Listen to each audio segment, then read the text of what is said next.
okusinziira ku gavumenti eya Mwami Yoweri Kaguta Museveni bakulaga nti tebamanyi Honorable Muwanga Kivumbi wawaali. Olunaku olwaleero era ngenda kuteerako video gwe wenna muganda wange kyoba okola sharinga video eno n'abadde tannagifunako abeere ng'agifunako ate beera ng'osubscribinga. Olunaku olwaleero ng'ennaku z'omwezi 14 lunaku lwakubiri omukulu leader of opposition ku parliament ku floor of parliament ayanjudde ensonga ya Honorable Muwanga Kivumbi. Bw'amaze okujanjula nkugambye akuddira mu luyimba taluwoomya ngenda kubanga mbikuteerako naye kansooke nkunnyonnyole.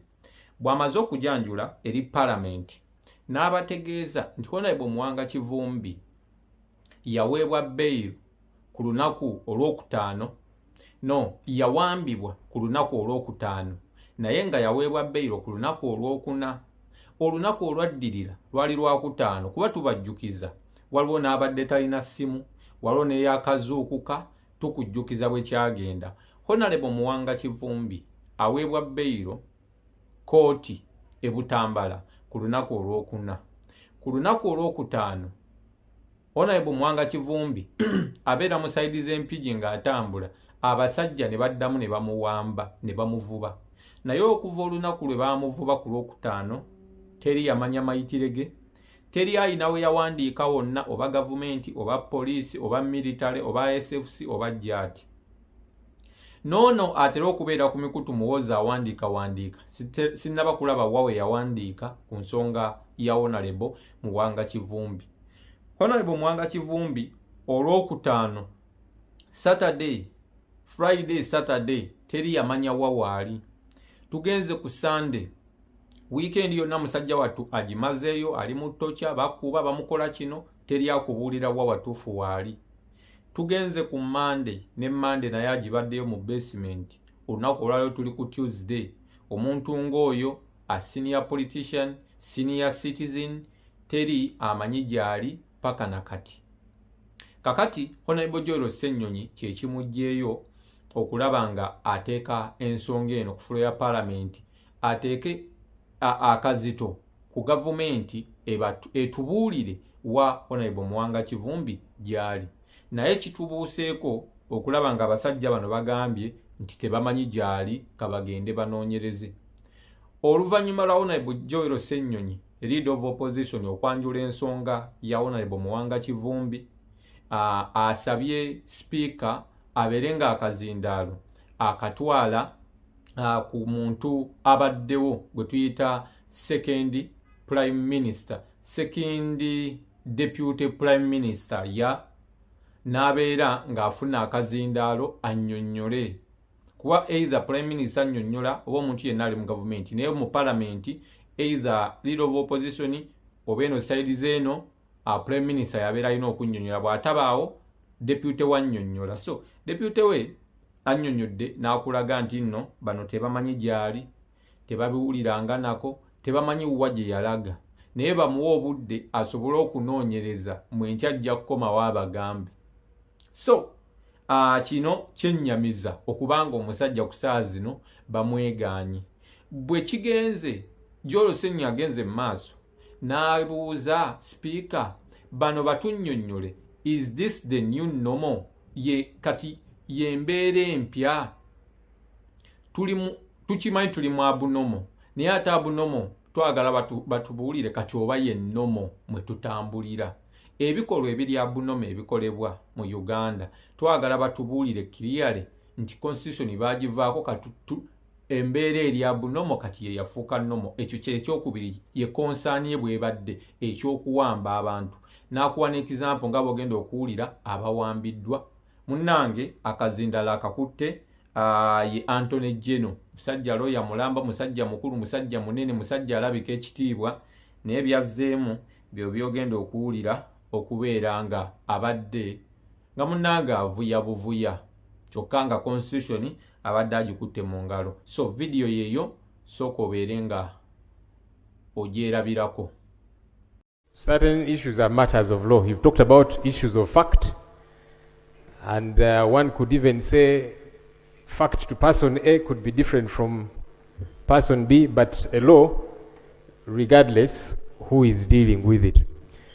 Mr. Speaker, on Thursday, I left early and I did notify you as going to court to secure the release of the Honorable Muwanga Kivumbi as one of the sureties, and he was granted bail.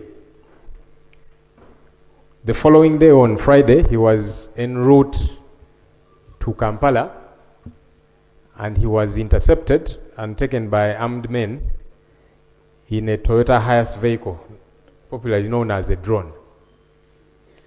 That was Friday, Mr. Speaker. Today is Tuesday. His family has been looking for his whereabouts, and the rest of us colleague leaders. Now, my questions to government are twofold. Number one, where is the Honorable Muhammad Muwanga Kivumbi? Number two, is this the new normal? Because it's important that we know. Is this the new normal of how government will, they call it arrest? We call it an abduction because, Mr. Speaker, the law stipulates what an arrest is in Article 23 of our country's constitution. The Attorney General is here. He's a very senior lawyer. In fact, he has lectured most of the lawyers in town. Article 23 is very succinct. How somebody gets to be arrested, where they are taken, to police first, and thereafter, within 48 hours, produced in court. Mr. Speaker, I have seen some people say that Honorable Muwanga Kivumbi was picked up because of a tough speech he gave when he went back to his constituency. Now, that's problematic on two fronts. One, who determines that what he said was illegal? I thought it's a court of law. Who gets to determine that? Let's even imagine, Mr. Speaker, for argument's sake, that he said anything that is ultra-vires. Who determines that? I thought it's a court of law that does. Government has several times been urging the population to avoid mob justice. And on that front, I agree with government. Government officials, police, and so on, they say when you catch somebody, even if you catch them in an act, never mind that sometimes it's mistaken identity and somebody gets beaten, yet they've done nothing wrong. But that even if you catch somebody, whether stealing something of yours or whatever the case might be, government has been telling the population, take those people to police. Don't beat them up. And on that regard, I agree with government. So why doesn't government do the same thing it tells people to do? We need to stop preaching water and yet we drink wine. If you're telling people, if you catch somebody, they've stolen your money, your whatever, take to police, please don't beat. Why isn't government doing the same? If you assume that somebody has broken the law, produce them in court. It's now been 4 days, Mr. Speaker. We don't know where Honorable Muwanga Kivumbi is, and we do hear, I've seen some pictures on social media, I don't know if they are authentic. Bruises, blood, I don't know. And the only way that can be cleared is when we get to know where he is. Mr. Speaker, you see, we were here in September of 2021. Again, some who are saying it's because of what he said. Honorable Segirinya Muhammad and Honorable Alan Sewanyana were granted bail by court. As they were getting out of Kigo prison, outside the gates of Kigo prison, they were abducted. They had not said anything anywhere. In June of 2024, the Honorable Paul Akamba, who were here with him in the 11th Parliament, he was granted bail. He was abducted within court precincts. So the Attorney General needs to help us understand. Number one, where is Honorable Muhammad Muwanga Kivumbi? He needs to be accounted for. But number two, is this the new normal? Have we now veered off what the law does stipulate, learned Attorney General? Thank you. I think I don't know whether I should go directly to the attorney because there are issues beyond him. I was feeling I should go to the Right Honorable Deputy Leader of Government Business. Honorable Senyonyi for his intervention. I have heard him clearly, but for me also to be able to give you a fitting answer, I request that I return tomorrow and give you a fitting answer. Thank you, Mr. Speaker. The where, we can wait for tomorrow because he probably has got to find out. It's not him who picked up the honorable member. So, yes, we hope that tomorrow we get feedback on where he is. But my second question, and that's why the learned Attorney General is here, was for the country to be guided. Is this the new normal? Because that doesn't have to wait until tomorrow. Because the Constitution is succinctly clear.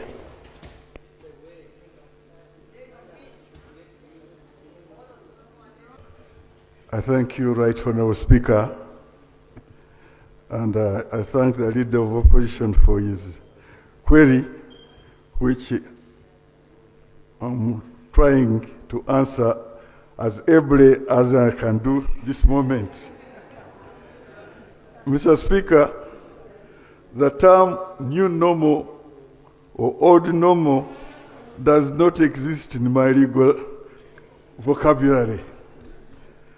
As far as I know, this parliament and this country is under a dispensation of constitutionalism. And I have that constitution in my hands here.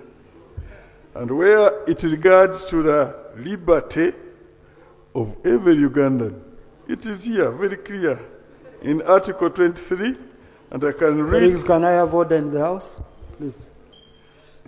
And I can read specifically 23, Article 2, for the members of this honorable parliament. A person arrested, restricted, or detained shall be kept in a place authorized by law. That's the Constitution. A person, now sub-article 3, a person arrested, restricted, or detained shall be informed immediately in a language that the person understands of the reason of the arrest, restriction, or detention, of his or her right to a lawyer of his or her choice. A person arrested or detained, for the purpose of bringing him or her before a court in execution of the order of court. Mr. Speaker, I don't have the facts of the arrest or alleged arrest. All I know is that we are under a constitutional dispensation. And Mr. Kivumbi has these rights, and they are protected.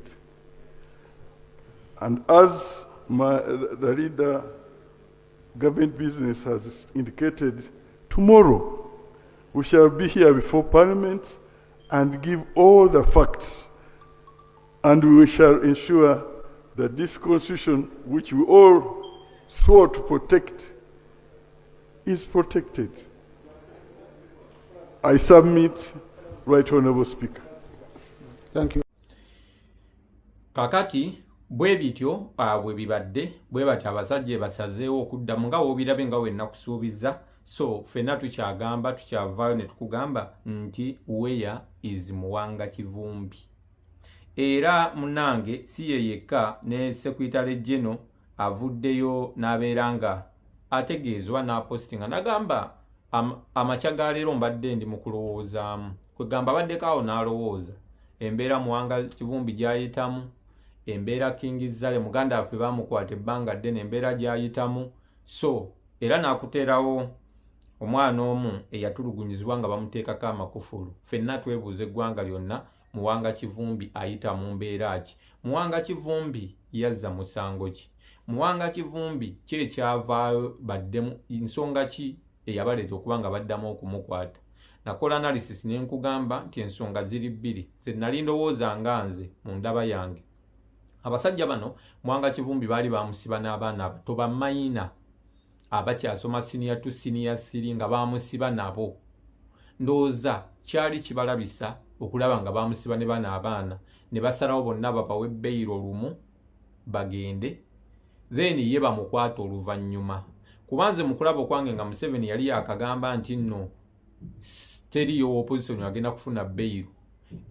ogamba otya nti ate Muwanga Kivumbi opposition deputy president ow'ekibiina ekisinga amaanyi ate gwe basookirako okuwa bbeiro nga ne bano basimanya nabba esweta ebasibako okubba esweta nga ebiri politically motivated military drilling bonna tebabawadde ne basookera ku Muwanga Kivumbi. Olaba kiba kigatta nga bossi waabwe yabadde yamaze dde okulagira kiba tekigatta. Bayinza okuba bali baagala kuteerako bano abaana kuba baddamu ne bamuwamba ate abaana be baata bo tebaabawamba.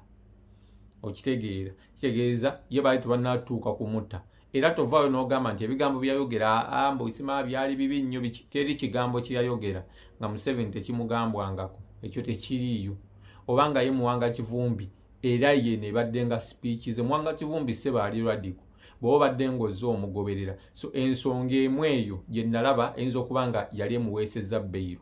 Ensonga ey'okubiri kwe kwagala okukirininga judiciary nti executive tetulagira ne Museveni tatulagira kumbe kabadi kaabwe babiri bagambe nti yadde yabyogedde neffe tusobola okuta omuntu w'opposition ne bamuta nga bakimanyi next day bagakuddamu bamukwate bamuge wa violatinze bbairo ffe twali twagikuwa naye gwe wagiviolatinze oba si kyo bamugambe ffe ku guno twakuwa bbairo naye waliwo omusango omupya ogukuyigga era tukimanyi we banaamuleeta katusuubire nti ajja kuba akyali mulamu banaamuleeta ogenda kulaba nga balina omusango omulala gwe bamutaddeko oba okumugamba nti yaviolating eno bbairo. Amannya n'eddoboozi Abatoke twongere okusabira eggwanga lyaffe sharinga subscribinga likinga tubeere nga tutambulira wamu.